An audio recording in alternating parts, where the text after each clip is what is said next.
Hola, hola, bienvenidos al canal de YouTube de Venezuela Inmortal. A todos los que siempre están pendientes, que nos dejan sus comentarios, que disfrutan de los videos, que disfrutan de la historia. En esta nueva sección de opinión vamos a tener una cantidad de invitados especiales, de invitados, precisamente no es la opinión de nosotros, es la opinión de nuestros invitados. Y el día de hoy vamos a comenzar con un programa que tiene mucho que ver con la historia de la izquierda. La historia, ese devenir histórico del proceso izquierda que da como resultado lo que estamos viviendo actualmente y también sus consecuencias para el futuro. El invitado de hoy es Alberto Franceschi.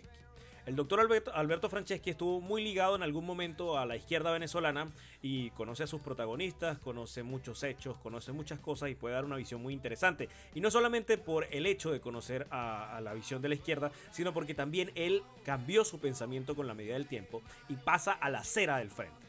Entonces por eso es una visión muy interesante, porque tiene precisamente los dos componentes de las dos partes. Así que bienvenidos a este video, no se lo pierdan, véanlo completo, dejen su comentario, suscríbanse y denle a la campanita para que no se pierdan próximos estrenos y nuevos invitados en esta sección de opinión de Venezuela Inmortal. Bienvenidos.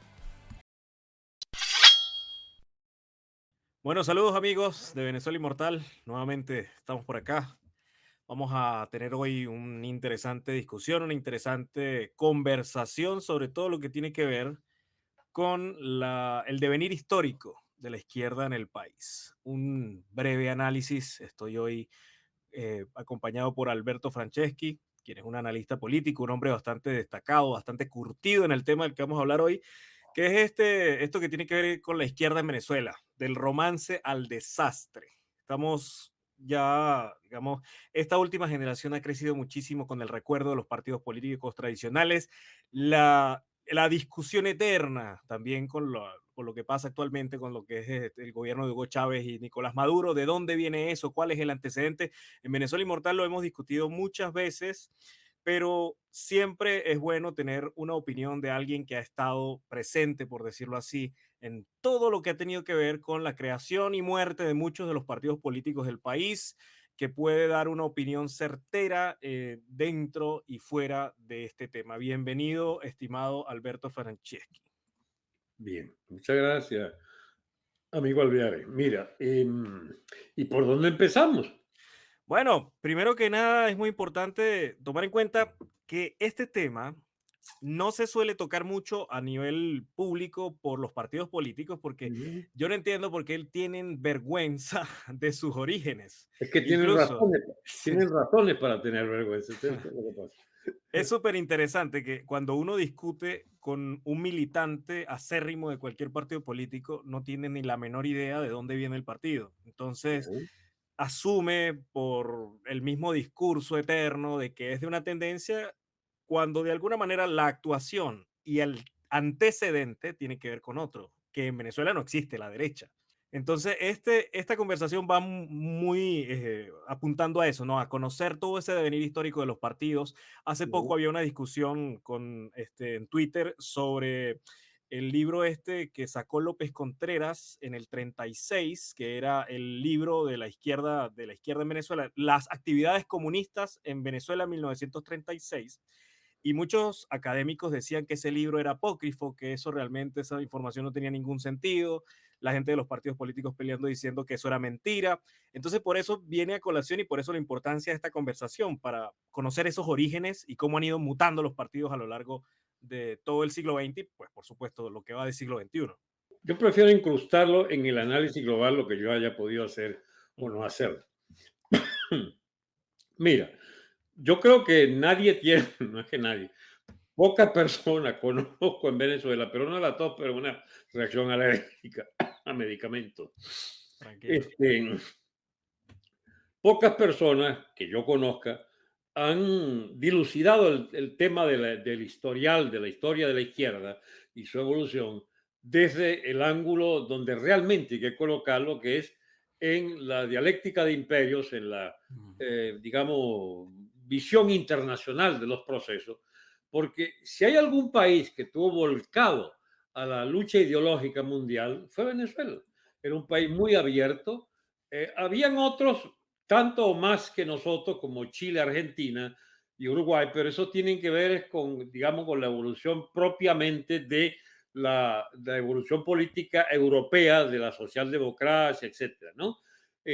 O de la cuestión de la influencia de la Segunda Guerra y sus alineamientos, como fue el caso del peronismo, por ejemplo, que hasta hoy Argentina vive las consecuencias de Perón haberse alineado con el eje,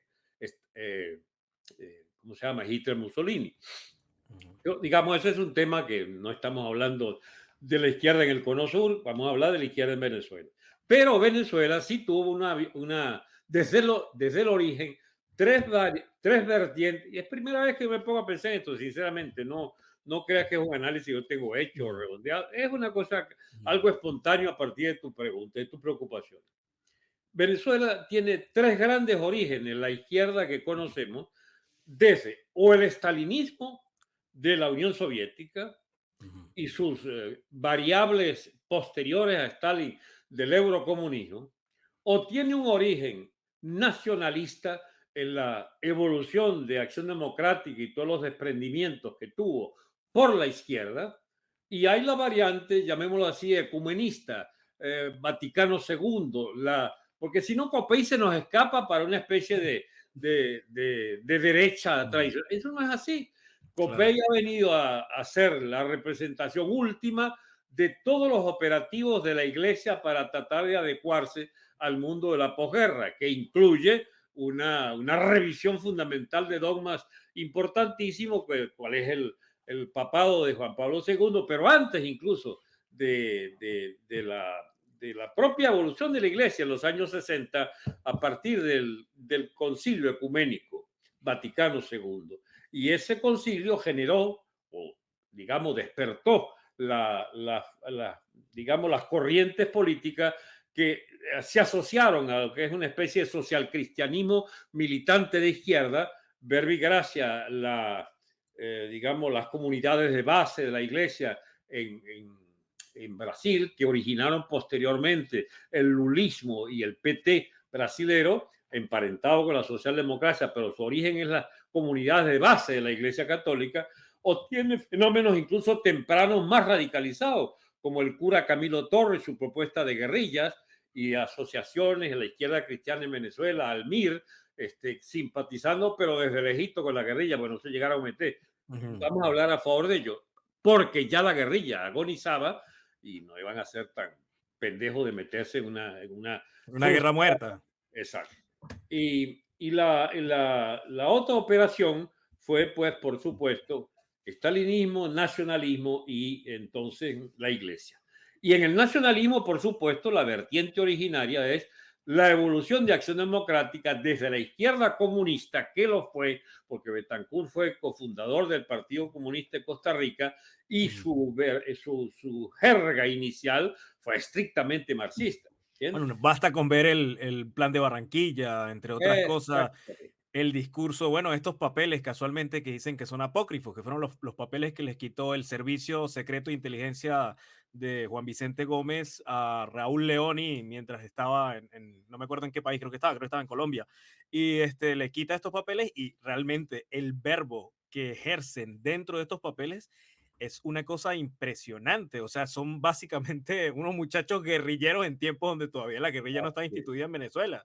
Así es. Bueno, tú tienes eso más claro que mucha gente. Efectivamente, la evolución de AD viene de la extrema izquierda marxista y evoluciona hacia una izquierda nacionalista y finalmente un partido de la derecha convencional venezolana que pasa por los partidos del llamado Pacto de Punto Fijo, pero inicialmente fueron marxistas. ¿Bien?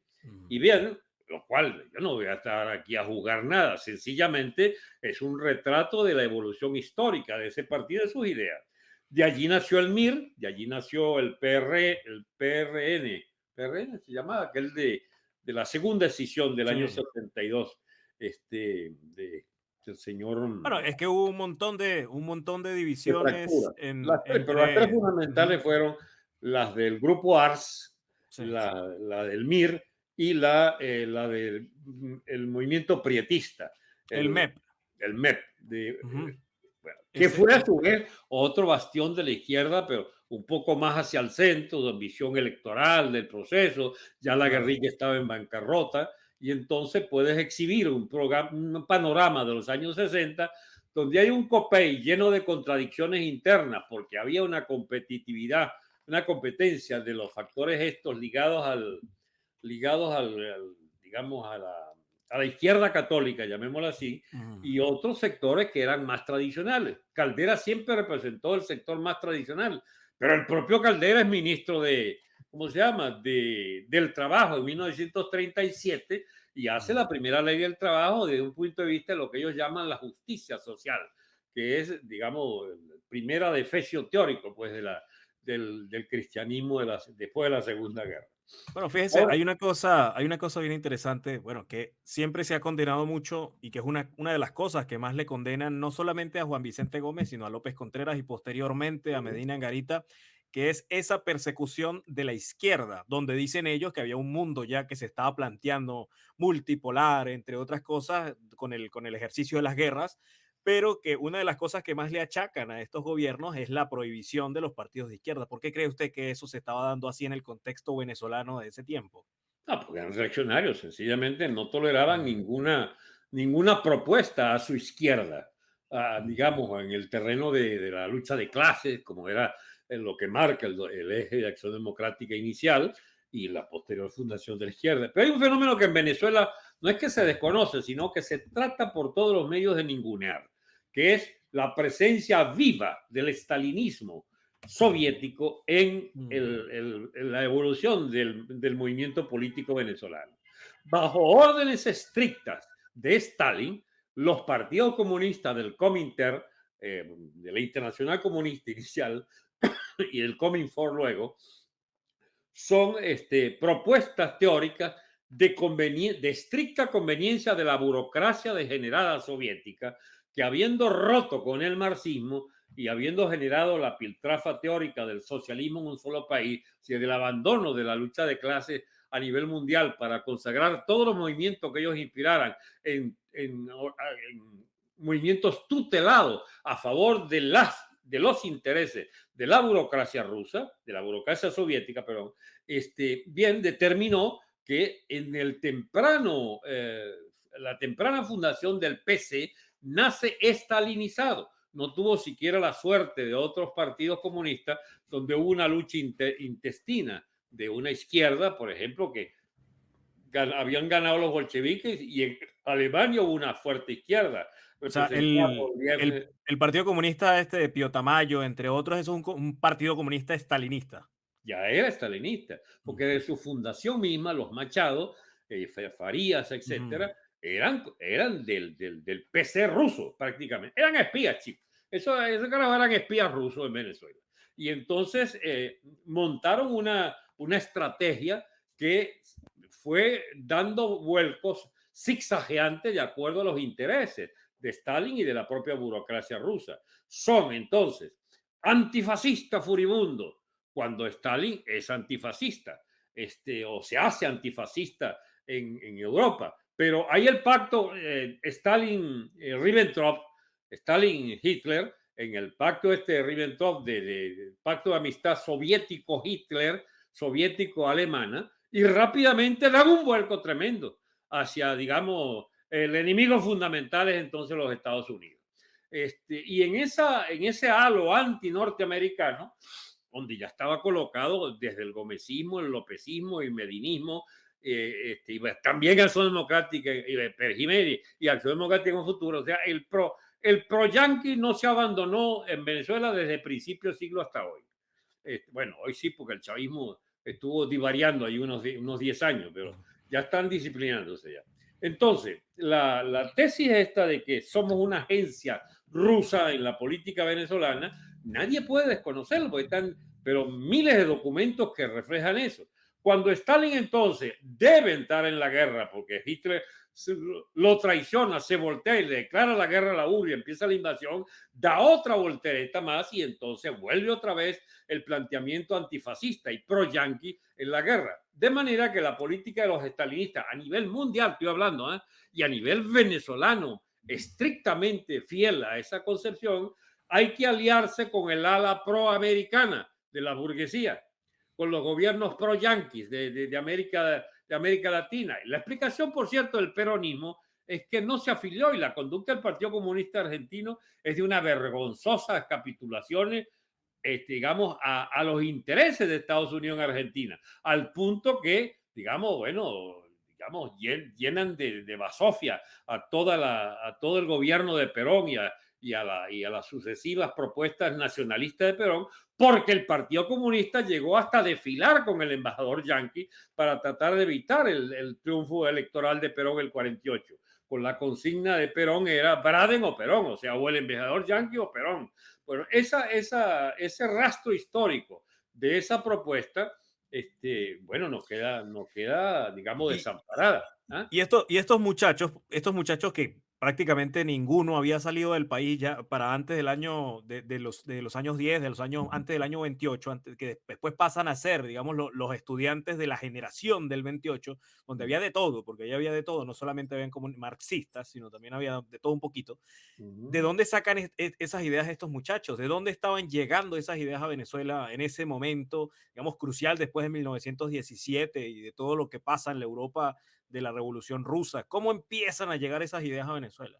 Tiene que ser a través de la élite culta y de la Ujú, élite culta, digamos, de una exageración, pero de la élite que tenía muchachones como los hermanos Machado, viejos ujú, como los minerales o las piedras, que ya acariciaban pues esas propuestas, el Motero Silva, por ejemplo, el propio ujú. Uslar, que era medio izquierdoso también, o sea, habían Interesante. los chicos de Caracas, los Ajá, chicos de Caracas eran, Uslar tiene una novela allí que es sí. bastante crítica, ¿no? ¿Cómo se llamaba aquello? No me acuerdo. Resultado, había muy poca influencia, pero la que había era izquierdosa y era, digamos, satelizada a las ideas de Moscú.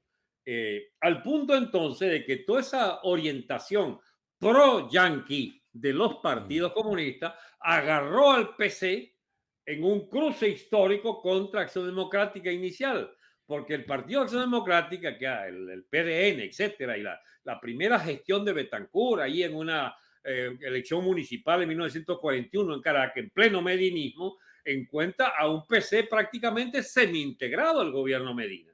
Y consigues a un partido comunista con una consigna fundamental, con Medina contra la reacción y en mm, contra de las huelgas, etcétera, porque había que defender pues el criterio según el cual Medina, siendo pro norteamericano, era parte de la lucha contra el eje hitleriano fascista, etcétera, ¿no? Y el PC entró en esa.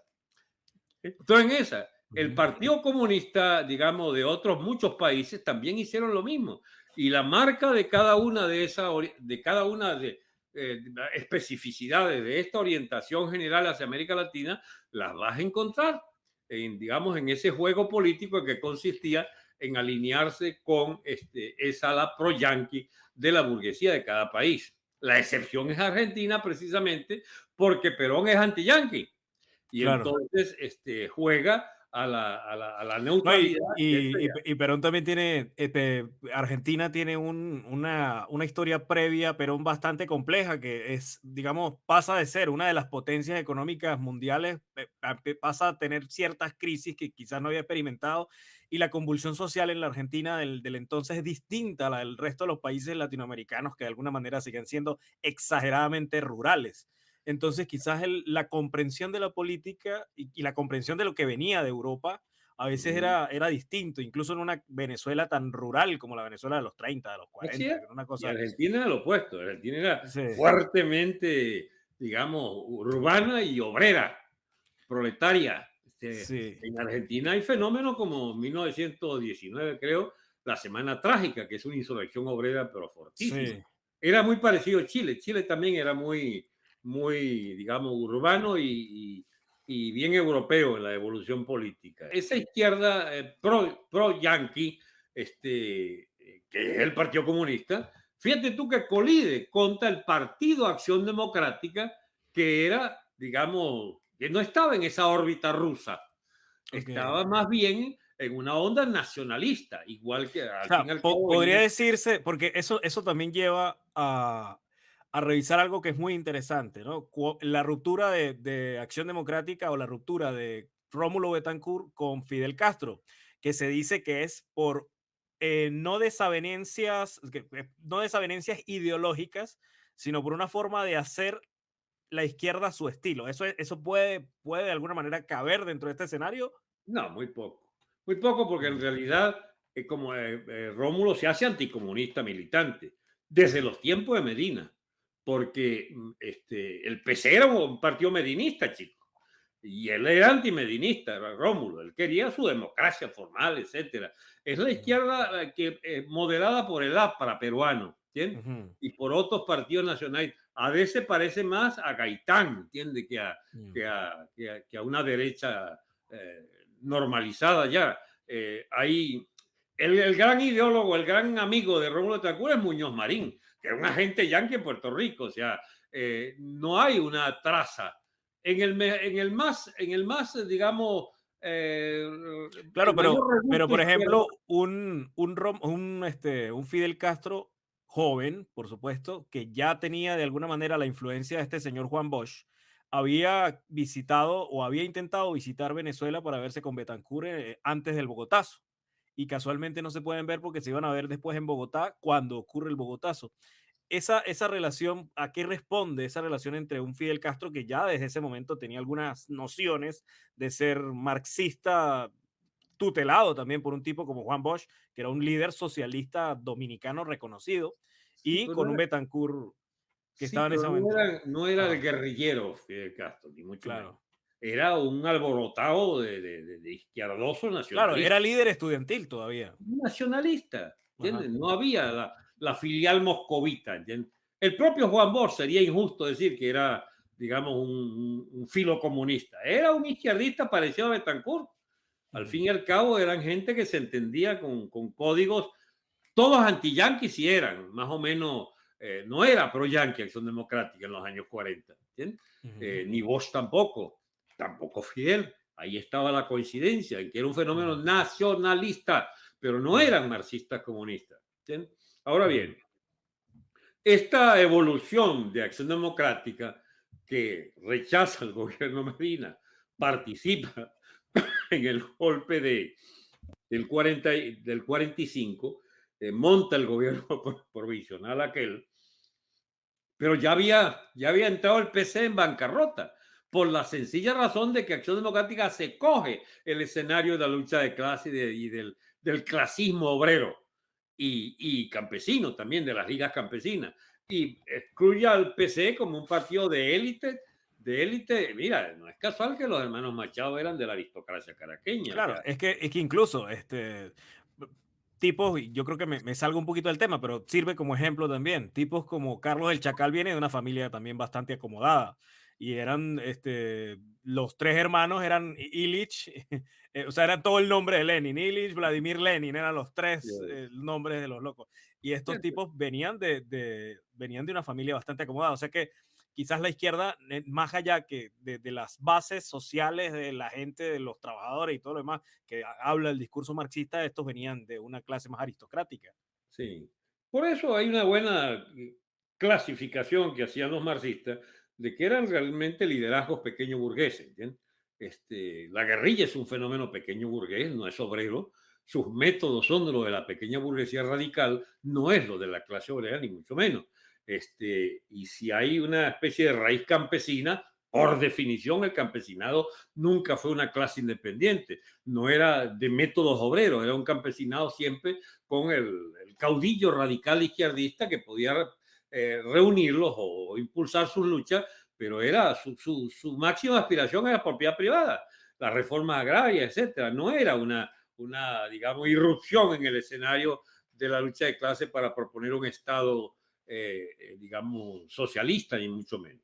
Ahora bien, la evolución de AD determina entonces que ya pasada la etapa del golpe de octubre y vuelve el golpe militar, pero con signo de derecha, con Delgado Chalboy Betancourt, Ujú, abre una claro. etapa ya de los gobiernos pro-yanquis de Venezuela.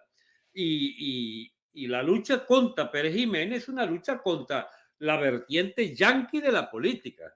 Ujú, Acción Democrática conserva cierta visión nacionalista y de despecho y rencor contra los yanquis, pero no te olvides que esa izquierda está montada en Nueva York.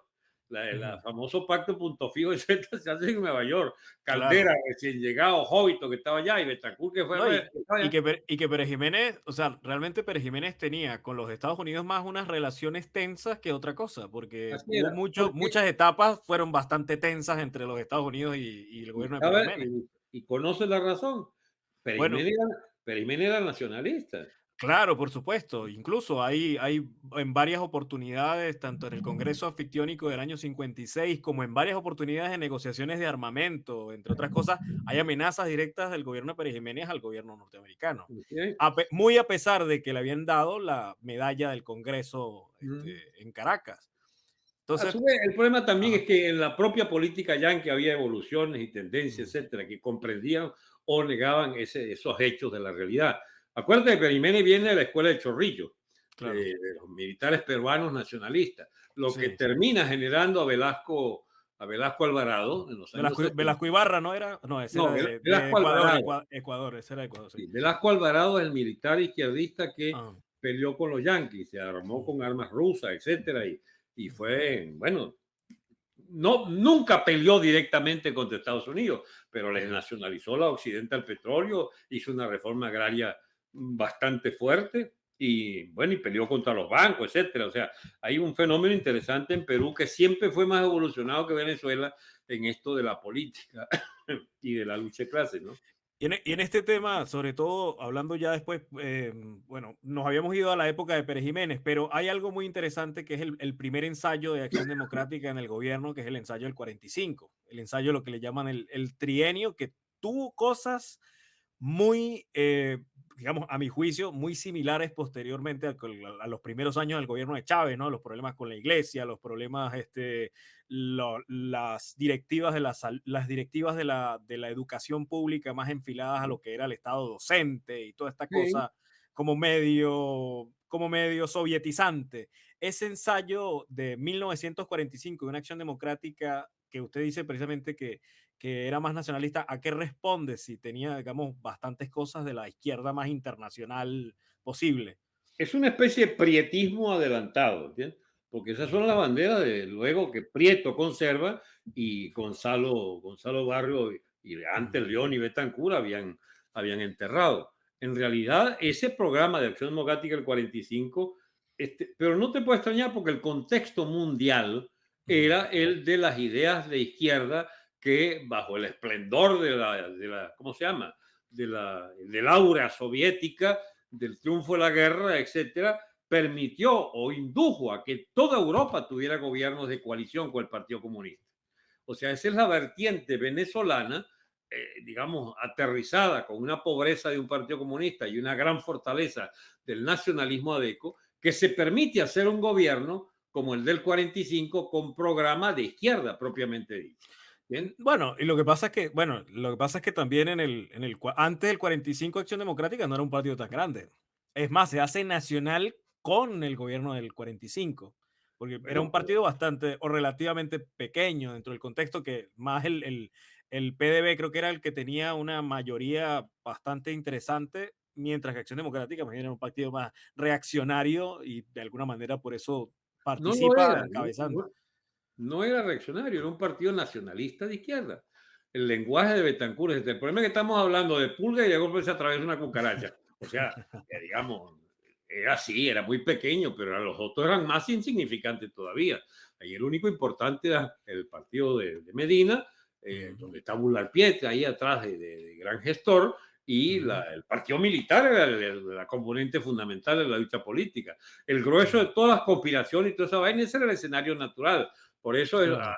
es un partido de conspiradores y URD también, y COPEI sobre todo, pero todos se fundan en un esquema muy estrecho de las relaciones de clase y de las relaciones Ujú. políticas, porque eran minorías actuantes, pero el escenario era la cúpula del poder, las relaciones diplomáticas y era también, por supuesto, el ejército como centro.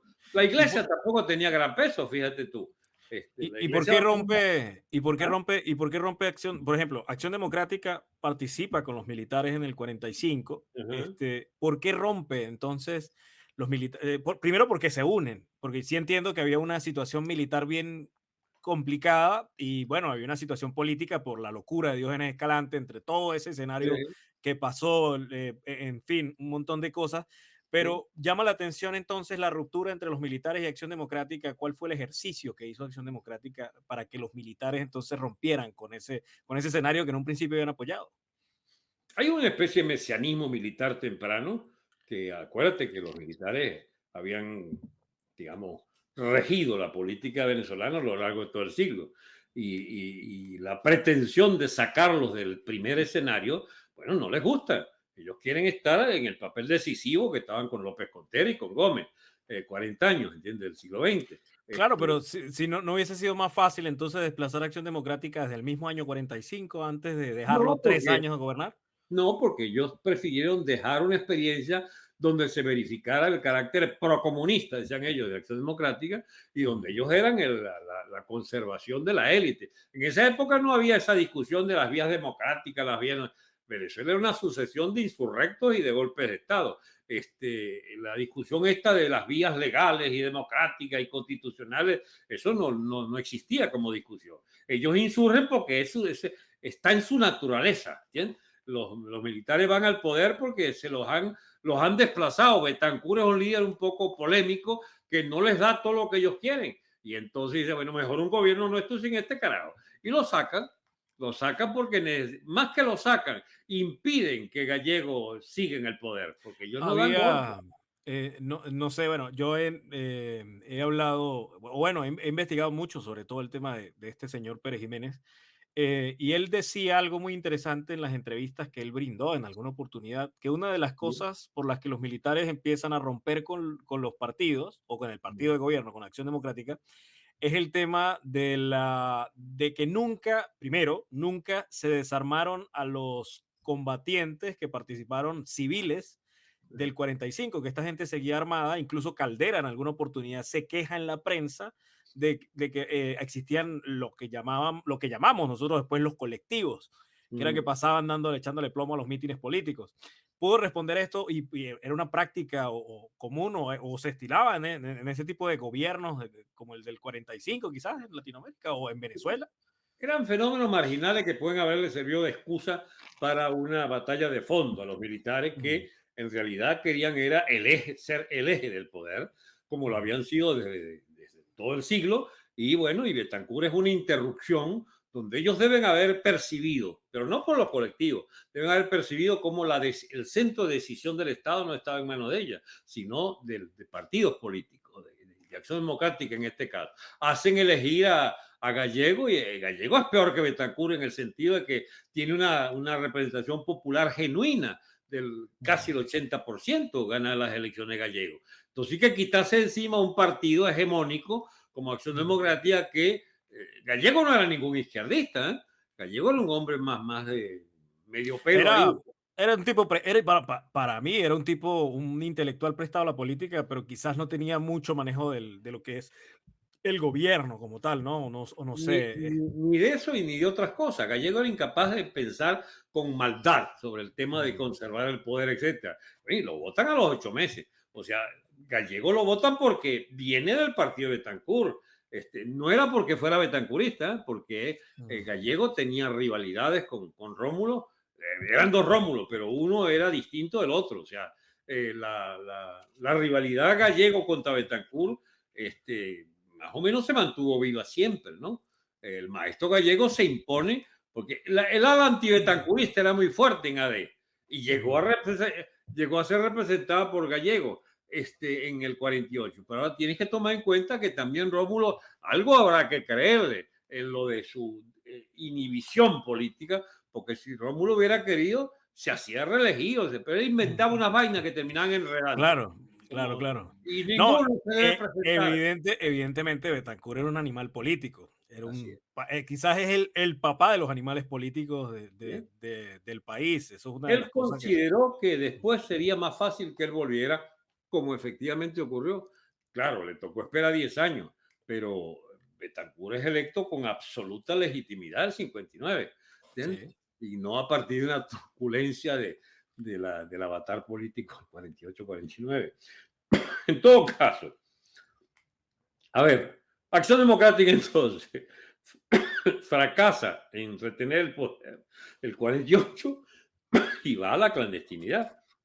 Después después del 50, donde hay una elección de la constituyente, donde AD está ilegal y mandan a votar por URD y URD se consigue, tío, con un bojotón de voto impresionante que eran votos de origen adeco. Ahí hay la calumnia contra Jovito, que es bueno, chico, desecharla, ¿entiendes? Lo que pasa es que para mí Jovito es el tipo más incomprensible del mundo. El tipo estuvo preso en todos los gobiernos de sus amigos y de sus enemigos.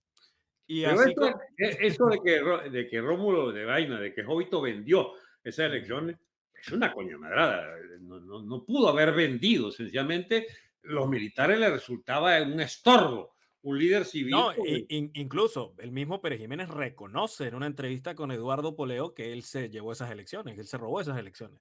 Pero él es lo que dice, incluso creo que lo dice también Laureano Vallenilla en Blanchard en uno de sus libros, donde él dice, bueno, teníamos que escoger entre la voluntad electoral y el bienestar del país. Algo así fue lo que dijo Pérez Jiménez y que lo dijo también Vallenilla. Entonces ellos reconocieron evidentemente que esas elecciones se las robaron.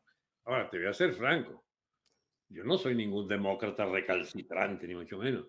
La opción de Pérez Jiménez era correcta, porque la década, digamos, de progreso económico y de desarrollo del capitalismo nacional y de sentar las bases de un Estado más fuerte y más disciplinado, etcétera, se le debe a Pérez Jiménez y a esa tesis de impedir que los partidos agarraran esa vaina.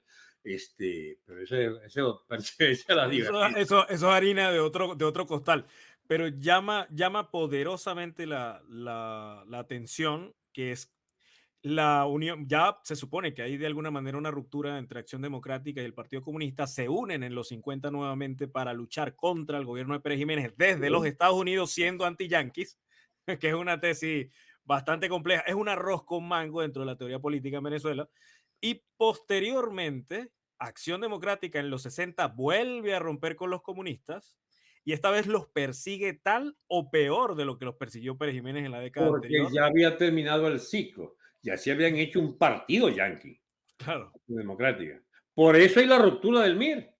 O sea, es el oportunismo político más importante quizás del siglo. No es oportunista. Es la consecuencia lógica del agotamiento de un programa nacionalista y el surgimiento de otra tesis en la cabeza de este partido nacionalista burgués, nacionalista, digamos, del status quo, que aspiraba a una reforma significativa. La prueba es que la hicieron. Hicieron una reforma que implicaba un peso mayor del Estado, una vida, digamos, bastante intensa de división de poderes y de parlamentarismo y de partidos políticos y de elecciones, etcétera, y de constitución de una casta clientelar, de una base clientelar del poder. Es el programa de Betancourt que lo mantuvieron todos los gobiernos, incluyendo el de Caldera.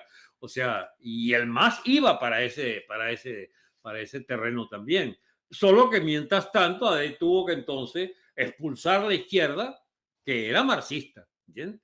Porque Domingo Alberto Rangel y Moisés Moleiro y Américo Martín, etcétera, Pompeyo, toda esa gente eran marxistas Pompeyo del duros. Partido Comunista. Esos eran marxistas. Es más, tan marxista o tan belicoso que arrastran el Partido Comunista en la lucha armada, que no la quería.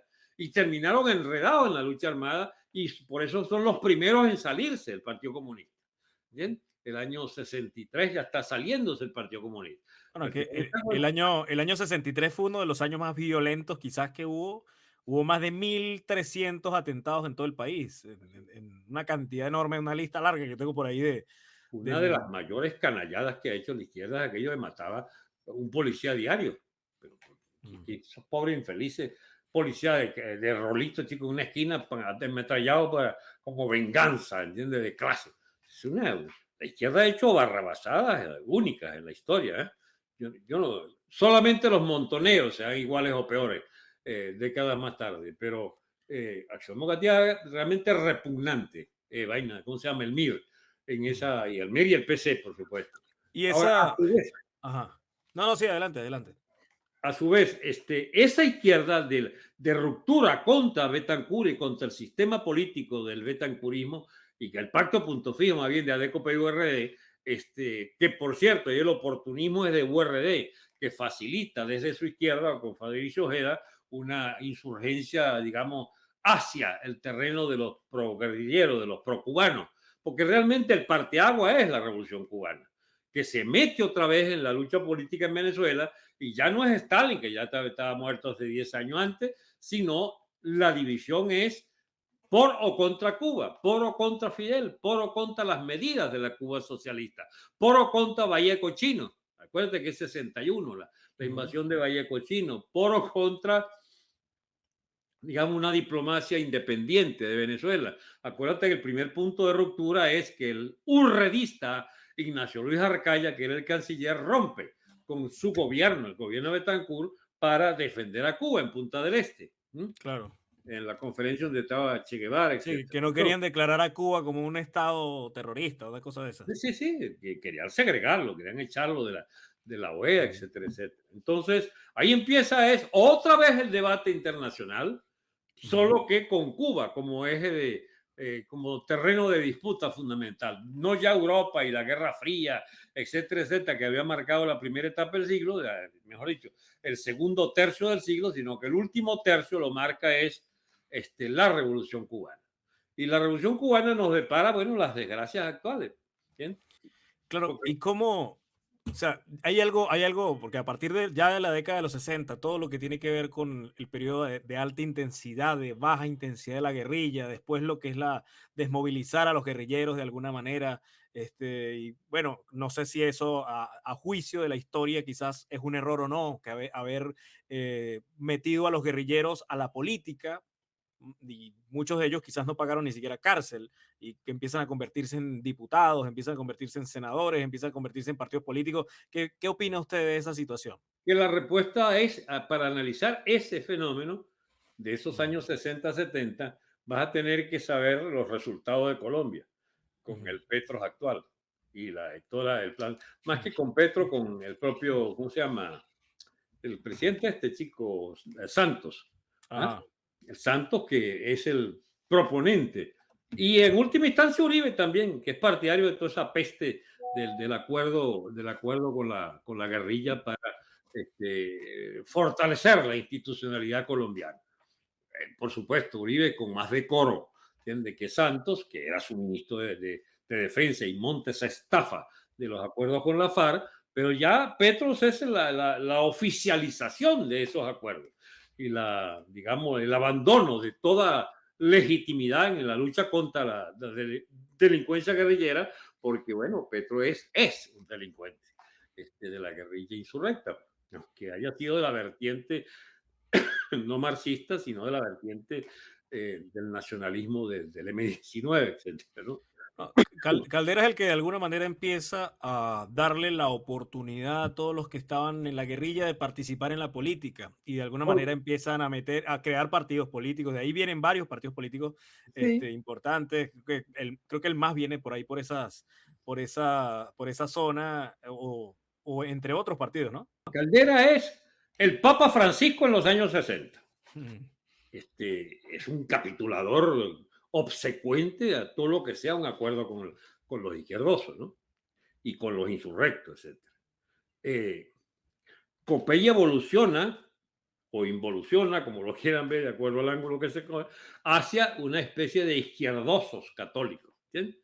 Y Interesante eso, porque como siempre han dicho que esa es la verdadera oposición política de Acción Democrática, COPEI, entonces eso es una apreciación muy interesante que usted está dando en este momento. Siempre se ha dicho que a la socialdemocracia de Acción Democrática, la mm, mayor oposición era COPEI, que era el partido de derecha por antonomasia y todo lo demás, pero la apreciación suya es que son como los izquierdosos de la iglesia.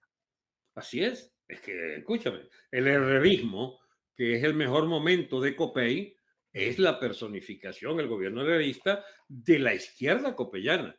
ujú, Caldera jugaba centro, pero Caldera no perdió su identidad porque es el de la ley del trabajo del 37. El ujú. discurso de Caldera lo que es que coño, zamparon eso de que era fascista, no sé qué, y lo jodieron toda la vida. pero en realidad Caldera era el punto del equilibrio. Es la doctrina social de la iglesia, Chico León 13 y todo el personalismo comunitario y todas esas teorías, bueno, que eran la esencia, era Francisco antes de Francisco, ¿entiendes? Era el Interesante eso. ecumenismo, era Vaticano II, etcétera, ¿no? Y precisamente el primer gobierno de Caldera es un gobierno pro Vaticano II, es la revisión, el ayornamiento de la iglesia, ¿entiendes? Y Luis Herrera sigue la misma óptica y bueno, el Caldera que arranca con la pacificación el año 65, ¿es eso? No, Ya va. 69, si no me equivoco. 69, exacto. Sí, sí, porque él gana el 68. Bueno, esa pacificación es, ya la guerrilla se había autoderrotado o la había arrinconado el gobierno Leoni. Entonces Caldera oficializa la integración progresiva de esta gente al sistema político, ¿entiendes? Y ¿Y les da cuáles son las consecuencias de integrarlos al sistema político? Bueno, me imagino que buenas todas, porque esa izquierda irredenta y, digamos, y criminal difícilmente podía ser algo positivo que siguiera existiendo para el país. Caldera las domeña, las integra y ellos, bueno, yo tuve un privilegio que pocos venezolanos han tenido. Yo conocí los cuentos de primera mano de Moisés Moleiro, un actor fundamentalísimo desde la época de Pérez Jiménez hasta que, digamos, abandonó la política prácticamente. Y Moisés fue mi amigo personal, digamos, y pudimos hablar, no lo calumnio, sino que a él le gustaba el trago, y yo soy un abstemio militante, ¿bien? Desde muy joven, ¿no? Y entonces, yo no sé si fueron 200, 300, 500 horas he podido yo pasar con Moisés, que lo acompañaba, él se echaba su cerveza y su palo, y yo, Empezó a oiga, echar sus cuentos. yo le oía los cuentos. Entonces, todos estos cuentos parecen mentira, pero muchos de ellos son de primera mano, porque Moisés me contaba en detalle todo lo que fue esa evolución política interna del MIR, lo de las guerrillas. Acuérdate que Moisés es comandante del desembarco en Machurucuto y constituyendo el Frente del Bachiller. Moisés es un actor fundamentalísimo de todo lo que es las rupturas internas en el mundo guerrillero y los cuentos tenebrosos que me contó Moisés sobre, digamos, los personajes de Jerónimo y todos esos bicharracos. Un ejemplo de un cuento de esos, por Es ejemplo, que difícil, se pueda contar. es difícil, chico, porque además eso implica entonces desatar una... Claro, Tienes razón al preguntarlo, pero yo tengo razón no al ocultarlo, claro, ¿no? sino... Evidentemente, o sea, Exacto. evidentemente. Hay ajusticiamiento, chico. Mm, Ajusticiamiento. Y hay personas que pueden salvar. Es que no puedo poner ni siquiera testigo que estén vivos de lo que te voy a decir. Por claro. ejemplo, un testigo que ya murió también era ¿cómo se llama? El encargado, no, el embajador de Chávez en México, Lino Martínez. Un personaje bastante anodino que era, no sé, del sindicato radio y televisión en la época del inicio de la guerrilla, que era Lino Martínez. Lino Martínez era un tipo con una voz microfónica, etcétera, y era un tipo de la línea media de la alta dirección del MIR. Él no era un líder fundamental, pero sí era un tipo considerado, digamos, en función de sus años de militancia, etc. Lino Claro. Martínez le tocó ir por la dirección del MIR a un juicio donde iban a cepillarse un líder en la izquierda, un líder del MIR allá en el frente de Turimiquiri, allá de Oriente. Y cuando llega Lino a nombre de la dirección para mediar en el asunto, para ser parte del juicio contra este hombre, bueno, chico, ocurre que estoy tratando de acordarme el nombre, chico, el tipo que era clave. Bien, había un juicio contra un tipo por una cuestión menor, y entonces quería matarlo. Va Lino Martínez a interceder por el tipo, o por lo menos exigir un juicio justo. Y en lo que llega ya el tal Jerónimo, ese del líder de la guerrilla esa de Oriente, le dice Lino, mira, vengo aquí a integrarme por la Dirección Nacional a la cuestión. Era un mediador, era realmente alguien como garantía de los derechos del acusado, ¿no? Y le dice, ese cara lo matamos ayer, chico. Ya lo han matado. Una canallada, chico, el pobre tipo. Yo como lamento no acordarme el nombre porque hay que reivindicar personas como esa, que cometieron algún error fundamental y los fusilaban, chicos. Los fusilaban en la O sea, guerrilla. lo interesante, porque a mí, ¿por qué voy con todo este tema? Porque a mí me llaman poderosamente la atención Ujú, que en la historia, sobre todo en la historia reciente, en la que tiene que ujú, ver con el siglo XXI, que realmente eso no es historia, ujú, sino eso es periodismo y ya después viene la historia. ujú, este, Se dice, o prácticamente se trata de mostrar que Hugo Chávez llega al poder en Venezuela como en un paracaídas, que antes de no, eso no había pasado nada, que el para tipo nada. cae, o sea, son unos extraterrestres que bajaron, se bajaron en el Atalaya y empezaron a destruir la Atalaya. Entonces, por eso es interesante esta conversación desde el punto de vista de la experiencia histórica, porque estamos haciendo un repaso de todo lo que antecede la situación política que ¿Eh? desemboca en la situación del Así es. chavismo, que es una negación total que existe dentro del sector político venezolano de oposición. Fíjese que venimos hablando de todo lo que tiene que ver con la izquierda a principios del siglo XX. Ya vamos por sucesos más complejos donde la izquierda más radical y más rancia, la izquierda guerrillera, empieza a integrarse dentro de la política de manera formal, como senadores, como políticos de oficio. Ujú, ¿Cómo así es. afectó esto precisamente al devenir histórico posterior a la época de los años 60? Digamos, precisamente por esta época tan interesante que es finalizando los años 60 y comenzando los años 70. La guerrilla había sido derrotada militarmente, políticamente, ideológicamente. Eso no quedó nada de nada. Lo que quedó fue residual, residual y como residuos no les quedó otra que adaptarse al régimen político imperante que era el día de Copey. Este, lo mismo le había pasado al MEP y a URD dentro del régimen, porque URD dio tras piezas, se fue agonizando y el MEP igual pero la izquierda guerrillera, o sea, que el MIR era su más genuina representación porque empujó al Partido Comunista a, esa, a ese callejón sin salida y el propio PC y todas las variantes pro-cubanas, porque allí ya está Fidel actuando en el año 62-63, ya interfieren. Todos esos guerrilleros hicieron cursos en Cuba. Claro. Todos fueron desembarcados o traídos o auxiliados económicamente por el aparato de seguridad cubana. O sea, estamos hablando de una interferencia real y concreta de la diplomacia delincuente cubana en la política venezolana. ¿Y cómo se permitió todo eso? Que es lo importante, porque se supone que Venezuela, si tenía una década prácticamente, o menos de una década, luchando contra el fenómeno guerrillero, ¿cómo dejó infiltrar sus instituciones por parte de los guerrilleros cubanos? O de los que respondían a los intereses cubanos. Lamentablemente es peor que eso. Ujú.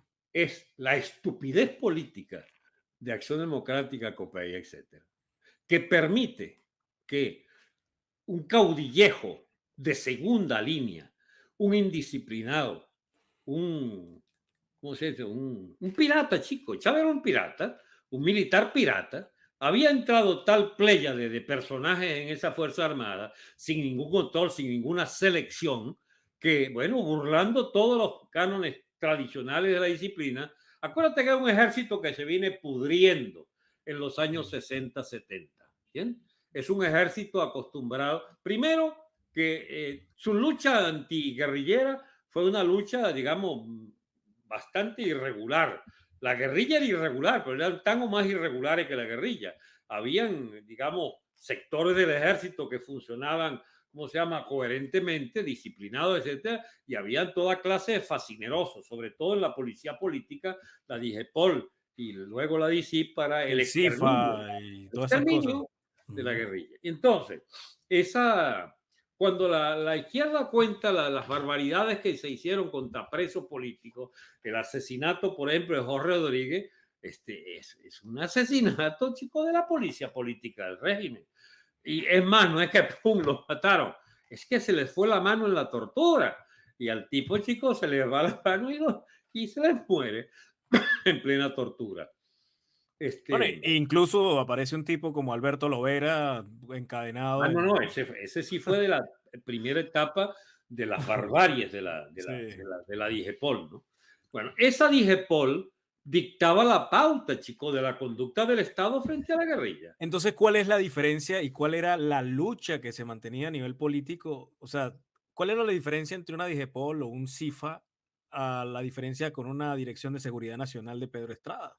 O sea, porque dicen que se diferencian mucho y que unos buscan una cosa y otros buscan otra. Incluso, aún en la época de Caldera y, bueno, Ujú. posteriormente también, a tipos que ejercían acciones criminales muy graves en el país se les permitió ejercer la política.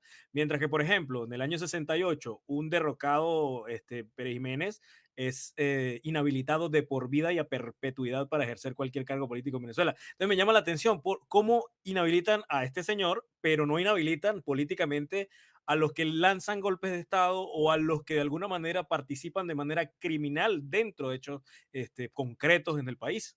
Sí, pero hay varios temas en tu reflexión.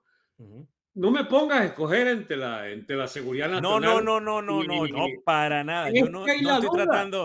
Hey, no estoy tratando de ponerlo a escoger, o sea, ¿cuáles son las diferencias puntuales no entonces? hay ninguna. Ajá, No hay ninguna. Son siniestros brazos ejecutores de políticas homicidas, de ajá, políticas, digamos, siniestras de los aparatos de seguridad. ujú, Igual Pedro Estrada a la... Solo que estos tenían la excusa de tener una cobertura mediática que nunca tuvo Pedro Estrada, porque Pedro Estrada tenía todos los hilos de la prensa que ujú, había, ¿entiendes? Pero claro, no se pusieron a defender a Pedro Estrada. En cambio aquí no, aquí es la cobertura de Adey Copey, ¿eh? Y el ujú, arrinconamiento de URD, que era el único medio abogado del asunto, sí, que bueno, que sencillamente consideraron de segundo orden la pelea por los derechos, los llamados derechos humanos, que más tarde se conocerán como derechos humanos, pero en esa época eran sencillamente las tropelías de un gobierno, digamos, que hacía chantaje homicida contra los izquierdistas, y su conducta era criminal, directamente criminal. Entonces, yo no sé ujú. quién fue peor, si la dije Polo o la Seguridad Nacional, no sé. Se Pues habla que, se habla de un periodo de un periodo de estabilidad siempre en la historia, sobre todo en la historia común que conoce el común venezolano, porque cuando uno ajá, interioriza un poquito más la historia, pues ve otras cosas. Pero lo que se muestra comúnmente es que hay un periodo de estabilidad política y digamos una tranquilidad política después de los años 70 en adelante, de los 70, de los 80, hasta quizás entrados los primeros años o finales de los años 80, que empiezan esas crisis políticas ya muy notables contra Carlos Andrés Pérez, entre otras cosas.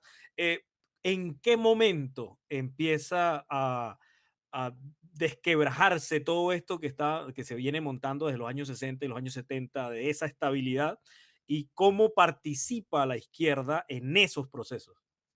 hay dos izquierdas, la Ujú, izquierda insurrecta y la izquierda adaptada y, digamos, conchupante, como le decían, ¿no? ujú.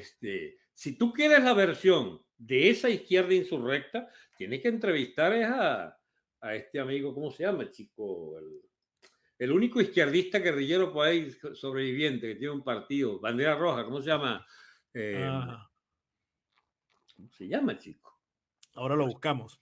Porque Bueno, no me acuerdo en este momento tampoco, porque ya todos los demás, bueno, creo que Américo Martín también murió hace sí, ya sí, un murió. tiempo. Pero este Ajá, amigo de bandera roja es un ujú, sobreviviente. Ahí está, quietecito, digamos, está bien alimentado ahora, sus huestes, digamos, cercanas están alimentadas, no están perseguidos, ese medio adaptaron al chavismo, pero no son chavistas, o sea, ellos distinguen sus banderas de las del chavismo. Gabriel Puerta. Gabriel Puerta, exactamente. Entonces, ahí terminó esa izquierda guerrillera, Ujú. en clientes de segunda del chavismo, Se domesticaron. domesticado al extremo. Mm, Entonces, la otra izquierda se perdió en el camino, o sea, esta izquierda del MIR murieron la mayoría de ellos, del PC murieron la mayoría de ellos, de los viejos jerarcas, ¿no? Por ahí queda, ¿cómo se llama? Este muchacho del PC, el secretario general, que fue artífice no fue, pero digo, un compañero de ruta básico inicial del chavismo, Figueras, de secretario general del PC, que rompió con el chavismo también hace como un año. Y lo vemos actuando desde la oposición prácticamente, y el chavismo insultándolo por haberse ido, ¿no? Pero ese estuvo chupando sus 10 años fácil, ¿no? Porque es que el madurismo a su vez es una evolución del chavismo, no es propiamente el chavismo originario, que Chávez era partidario de mantener, de darle su sanduchito pues, a los del PC. El maluco Maduro no les da nada, entonces los tira al hambre. Y quizás la torta es más pequeña y entonces tratan de excluir a los que no sean perrunamente fieles al modelo. Bueno, Eh, y resulta interesante que unas fuerzas armadas, por ejemplo, que tienen de alguna manera al CIFA, sí, empiezan a ser penetradas por elementos afectos a Fidel Castro en una década de lucha armada y posteriormente una década donde de alguna manera empieza una pacificación y esas consecuencias empiezan a dar resultados como un Hugo Chávez metido dentro de las Fuerzas Armadas. ¿En qué punto empiezan las Fuerzas Armadas a pudrirse mayormente por estas infiltraciones y cómo pasa esto? no vamos a podernos explicar ese tema sin el auxilio de el marco general en el que se dan. Ujú. Chávez insistió en algo en lo que pudo haber tenido razón. Hay un momento de ruptura que resquebraja la lealtad institucional de las Fuerzas Armadas. ¿Tú recuerdas cuál era? ¿Cuál de tantos? No, pero hay uno básico. Es la represión del 27 de febrero. Ah, la del Caracazo. Siempre, Claro, pero inclusive yo le escuché en alguna entrevista al almirante Carratú, al vicealmirante uh-huh, Carratú, yo le escuché algo muy interesante que él dijo, que por allá él estando en una oportunidad en una fragata, estaba cerca de la Orchila y se encuentra con un miembro del Senado, un miembro del Congreso. Y uh-huh. esta persona estaba en un yate con un poco de gente y pretendía montarse en la fragata y él le dice que primero no estaba vestido para la ocasión, que había mujeres que estaban en traje de baño y él tenía un montón de marinos que tienen mucho rato metidos en el barco y que eso dañaba no solamente el decoro del barco, sino simplemente que era una locura, que no se iba a subir. Y este señor amenazó con poner la La piedra piedra. allá en el Congreso, poner la piedra en el Congreso, mostrando de alguna manera que la institucionalidad militar y que la cadena de mando estaba de alguna manera rota y que estaba influida mucho por la política de los partidos y por la política del Congreso. Eso me lleva a quizás a pensar que incluso mucho antes del 27 de febrero, ya la cosa dentro de las Fuerzas Armadas estaba caliente. Sí, pero es una cuestión, lo Porque del así como lo hizo ese senador, pudo haberlo hecho cualquier otra persona en el seno de las sí. Fuerzas Armadas. Sí, pero el honorable amigo Carratú, digamos, un episodio que no es que no cuente, sino que no está en Claro. el marco del análisis. El marco del análisis es que Betancur es testigo, perdón, Ujú, Carratú es testigo de la lenta evolución de las corruptelas cada vez más grandes en la Fuerza Armada, y él mismo fue testigo, ujú. al negarse a ser parte por ejemplo, en la compra de armas, de unas comisiones que iban a tratar con la vaina y cómo lo dejan en un hotel tirado. Hey, eso no es que lo leí yo, eso me lo contó el propio Carratú, que es mi amigo también, Ujú. de cómo se fraguaba en las altas élites militares las comisiones y todas las corruptelas producto de la coparticipación con gestores políticos de deleznable conducta. Verbi Gracia, José Vicente Rangel, en lo de las adquisiciones de equipos, etcétera. Pero lo central es, además de las corruptelas que siempre existieron en la élite militar, yo te voy a contar una anécdota que me ocurrió que Ujú. puede darte una explicación, digamos, ¿cómo se llama? Desde lejos del asunto, que es la propia investidura de Chávez. Cuando, cuando a mí me invitan a ser parte de una comisión que va a hablar con Chávez para que venga al Congreso, yo fui, tipo, ya era presidente electo. Entonces había que buscar una comisión allá en la... Bueno, en esa misma sede, por allí pasó todo el mundo. No una comisión parlamentaria como fui yo, digamos, en plan oficial para traer al presidente electo a juramentarse, sino que por esos 2 meses que tuvo Chávez ahí, 2 o 3 meses en esa casa allí de Fuerte Tiuna, de la casa esa, de la viñeta que llaman, bueno, por ahí pasó todo el mundo. Pactó la señora esta presidenta de la corte, ¿cómo se llama ella? Ya pactó lo de la Corte, lo de la extraconstitucionalidad de la constituyente, etcétera. Pactó ella. Claro, era algo, quizás era algo que ya venía fraguado y bueno, eso te lo dice mucho también el hecho que eso no solamente se lo he escuchado al personaje que estamos hablando también de Carratú, sino se lo he escuchado a un montón de gente que en la conspiración contra Carlos Andrés Pérez estaba metido el mismo ministro de la Defensa. Ya te dice mucho que antes de Chávez, ¿cómo Así es. estaban las Fuerzas Armadas? Así es. Entonces, en esas Fuerzas Armadas, pudriéndose o ya podridas, es donde Chávez fructifica, porque el contraste era o este reformador, poco beligerante y locoide, o la, digamos, Ítalo del Valle Alegre y su represión extraordinaria del 27 de febrero, o sea, la matanza indiscriminada que hubo en esos 2, 3 días. De manera que ese es un parteaguas. Nunca se ha escrito abundantemente sobre las consecuencias en las Fuerzas Armadas de lo que Chávez señaló era el principio de la ruptura interna. A su vez, no es cierto que hubo una gran ruptura ideológica ni nada. El pirata Chávez anduvo, digamos, inventando a posteriori supuestas razones que le iban convenciendo a él de cómo debía plantear cosas cada vez más No, radicalizadas. como todos como todos los que ejercen la presidencia, le van sumando al cuento un poquito Ya, más ya cada vez era que le política, interesa. exacto, ya era política, empezaba a sumarle vaina. Chávez estuvo en Argentina, chico, viendo a los Carapintadas, a Mm, un tal Seineldín. Yo conozco sí, de cerca la vaina porque yo estuve muy vinculado a la política argentina en esos años. Y Chávez fue allí, chico, a buscar al jefe de una conspiración que llamaban los Carapintadas, que eran sí, fachos, sí. fachos, fachos. Y eso, y además, las cosas que contaba aquel aventurero argentino que editó unos libros fascistas completamente, Ceresole. Ceresole era el asesor de Chávez y lo llevó a todas partes del país, para arriba y para abajo. Ceresole es un eminente fascista. Escribió sobre cómo ser la alianza pueblo, Fuerzas Armadas, no sé qué vaina, etcétera, pero con un modelo casi musoliniano del poder, etcétera. Bueno, y ese fue el ideólogo de Chávez y el que le mató el hambre lo cargaba para arriba y para abajo. Pero que eso sí es una cosa súper, súper interesante porque imagínese, un tipo entonces como este que tiene un marco ideológico quizás en la acera del frente de un Hugo Chávez visitando a un Fidel Castro, porque también fue ya recién electo presidente, incluso antes había ido a dar varios discursos, a varias conferencias, a varias cosas. Quizás entonces Hugo Chávez era un hombre que se manejaba en muchos aspectos políticos de una manera como pez en el agua. Él fue aprendiendo, chico. Por Ujú. ejemplo, tú sabes la evolución teórica y política de Chávez. Hay un venezolano que se dedicó a dejar para la posteridad, porque murió en la culminación de ese esfuerzo, mi amigo Alberto Garrido, un trotskista de origen argentino que dejó de ser trotskista y se convirtió en un excelente analista e historiador.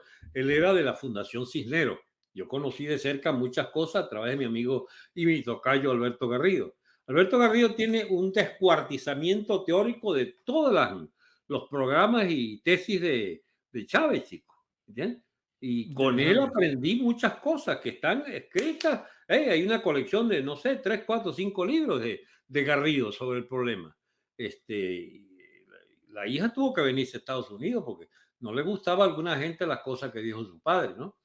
Bueno, entonces, a ver, el problema es que ya nos enredamos, me enredé yo. Sí, ya nos enredamos un poquito. Lo que pasa es que es un tema que tiene mucha, es como un tema como los tumores cancerosos. Cuando se agarran de algo, empiezan a ramificarse por todos lados. Entonces, es Lo concreto difícil es a que veces. hay dos temas. Los Ajá. partidos de izquierda y sus, ¿cómo se llama? Vaivenes y vocación electoralista y de integración al régimen, que es un Ujú. largo periplo de los años 60 hasta el 2000. Y el problema de las Fuerzas Armadas. Coño, que vaya. El tema de la evolución de las Fuerzas Armadas, que es distinto. El de las Fuerzas Armadas es la evolución de una institución usada y abusada, corrupta y corruptora, que después genera un pimpollo como Chávez, que es la expresión acabada de todos los defectos de las Fuerzas Armadas y ninguna de sus virtudes, porque disciplina no tenía, era un loco de atar. Chávez era un pirata completo, un tipo inculto, era un tipo, Sí. fiestero. Chávez animaba un conjunto. era declamador en las fiestas militares. O sea, pero eso habla bastante de cerca de lo que es nuestras instituciones y nuestras Fuerzas Armadas. Es parte del Claro. folclore. No, y la parte quizás más grave del asunto que destruye de alguna manera la institucionalidad militar es que este hombre que se lanza sus 2 golpes de estado no es inhabilitado políticamente. Ajá, porque a eso iba cuando te contaba lo de la casa esta, la viñeta, etcétera. Ujú, Otro día, digamos, pocos días después de instalar el Congreso, este, yo vuelvo a insistir de qué hacemos con, la, con la ruptura que significa la propuesta chavista. Entonces, hablé con muchos militares y me doy cuenta, recibo una invitación en los primeritos días, te estoy hablando de una vez en una semana, más nada, ¿no? Recibo una invitación para ir a la toma de posesión, digamos, ¿cómo se llama? No, al primer desfile de Chávez con los militares el 2 o el 4 de febrero del 1999. ¿Mm? ujú. Entonces me encuentro yo con que voy yo a esa vaina. ¿Bien? Me niego a ir y vi allí en ese desfile por televisión cómo ya ahí estaba entroncada las necesidades de esa cúpula militar y las necesidades del señor Chávez. Caldera había puesto nada más y nada menos que al gordo Salazar a la cabeza de las Fuerzas Armadas. Y el gordo Salazar recibe jubiloso a Chávez y se transforma en el primer líder militar de la transición del viejo ejército al nuevo ejército. El copamiento de Chávez fue una astucia, una astuta manera de ir ganándose poco a poco a toda la oficialidad. Hubo refractarios, por supuesto, pero gallinas todos, o la inmensa mayoría, que se negaron digamos, a pelear contra ese copamiento progresivo que hacía Chávez del ejército y de todas las Fuerzas Armadas en general. La que resistió un poco más creo que fue la Marina, pero fue además, después fue la más cabrona con había un jefe militar de la primera línea allí, que fue cuando, más o menos en la época que Chávez murió, estaba a la cabeza de la Marina y del Estado Mayor de las Fuerzas Armadas, no recuerdo. Sí, lo que pasa es Ahora, que ya son instituciones que son prácticamente irrescatables en este momento, son una no sé, cosa. no sé. No sé porque el problema es que si no es rescatable una parte de esa vaina, entonces no es posible un conflicto militar interno, que es una de las pocas o la única probabilidad de que este régimen pueda ser desahuciado o echado de allí. O sea, la gravedad de lo que te voy a decir es, primero, grave para que lo diga yo. No hay salida del madurismo como expresión podrida del chavismo sin una asonada militar que expulse a Ujú. la casta de los chavistas del poder. No hay manera. Evolución electoral, esa es la estupidez que vende la MUD. Digamos, manifestaciones, pero por favor, ¿qué quieren? ¿Que le den más paro a la gente de que le han dado ya? Eso no lleva a ningún sitio. Huelga general indefinida, que sería la única consigna válida, nadie la va a sostener. Primero por la debilidad extraordinaria de los sindicatos y por la, digamos, absoluta necedad de los dirigentes políticos. De manera que lo único que queda es una irrupción violenta. Puede No, ser multitudinaria también, pero si no está acompañada de una fisura y de una ruptura militar, no hay salida para esta propuesta de salir de este régimen, digamos, macabro de Venezuela. y por ejemplo, ahora se dice, que eso lo he escuchado bastante, que realmente lo que hay en Venezuela no es un gobierno de izquierdas, según, sino que entonces, ¿qué vendría siendo la izquierda a partir de todo lo que hemos venido conversando? Está como ese cuento de nunca se aplicó. No, ya va. Que tú planteas, cada vez que hablas, mete una vaina nueva que son coño, un problemón. Para ti, Mussolini era de izquierda o era de derecha. Bueno, en lo colectivista, realmente él viene de la izquierda.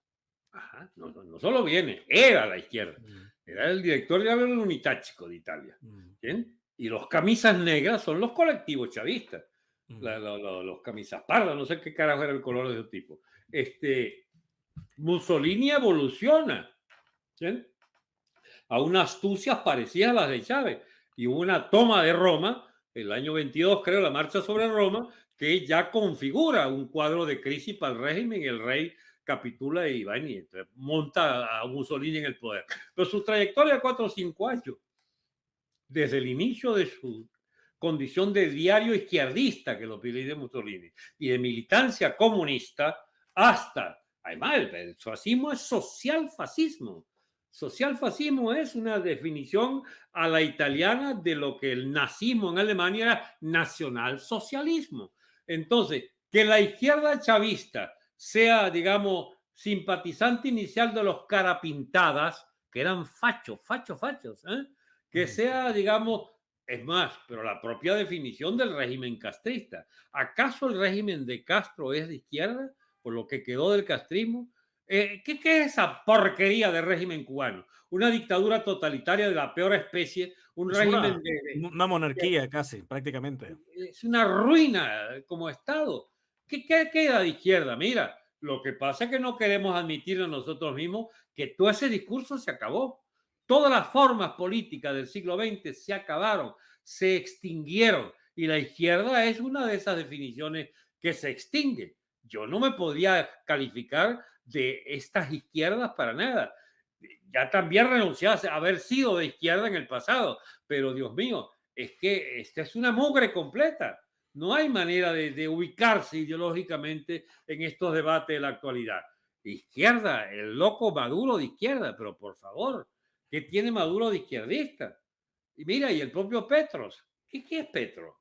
Es una basofia, es un criminal del M-19 que acompaña a salvarle el pellejo a los criminales de los residuos guerrilleros de la FARC y el ELN y montando su propia organización guerrillera urbana, que es la vaina esta, no sé, los ceros. Claro, pero o sea, la pregunta la hago porque como precisamente el tema de hoy trata sobre ese romance, del Ajá. romance al desastre, entonces precisamente se dice, o sea, estamos hablando de lo que se aplica y lo que es romántico.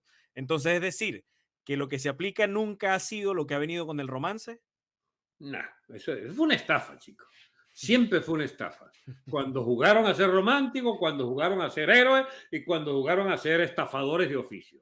Esa es toda la historia de una estafa, muy bien montada, muy sugestionadora, no sé cómo se llama, es sugestiva, pero además embaucante, pues, con capacidad de embauque. Pero yo te digo, da vergüenza decir que uno era de izquierda o fue de izquierda. ¡Ey! Más vergüenza todavía decirse hoy que eres de izquierda. La izquierda, la izquierda hoy es un reducto de oportunistas de cuarta categoría, de viva la vida, de vagos. La mayoría son vagos, quieren vivir de gratis, quieren que alguien los mantenga. Ninguno trabaja en un carajo, en nada trabajan. Entonces, ¿qué es la izquierda? Es un fenómeno más bien lumpen, del lumpen proletariat, como lo definió Marx, los desclasados, pues. Ese es el hervidero natural, el vivero natural del izquierdista moderno. Son posmodernistas, son todos fenómenos curiosísimos, como esa locura de Podemos, y ahora ponía que los niños deben tirar también, y no sé qué. O sea, es una vaina loca bola, chico. La ideología de género, toda esa peste de la LTKQ, no sé qué vaina, etcétera. Son fenómenos de descomposición social. La izquierda es parte de la descomposición social. ¿Bien? Y finalmente, como para una reflexión, porque digamos que lo importante de estas conversaciones tan importantes, porque es algo crucial para entender todo lo que hemos vivido, lo que hemos pasado, y dar una breve proyección de lo que podría pasar, que es prácticamente imposible en una Venezuela, donde muchas veces no podemos proyectar lo que va a pasar en los próximos 2 días o lo que va a pasar en la próxima semana. A veces es un poquito osado decir que vamos a hacer una proyección, pero vamos a tratar que a partir de todo esto que venimos conversando, ¿cuál podría ser la proyección para una Venezuela que se fue del romance al desastre?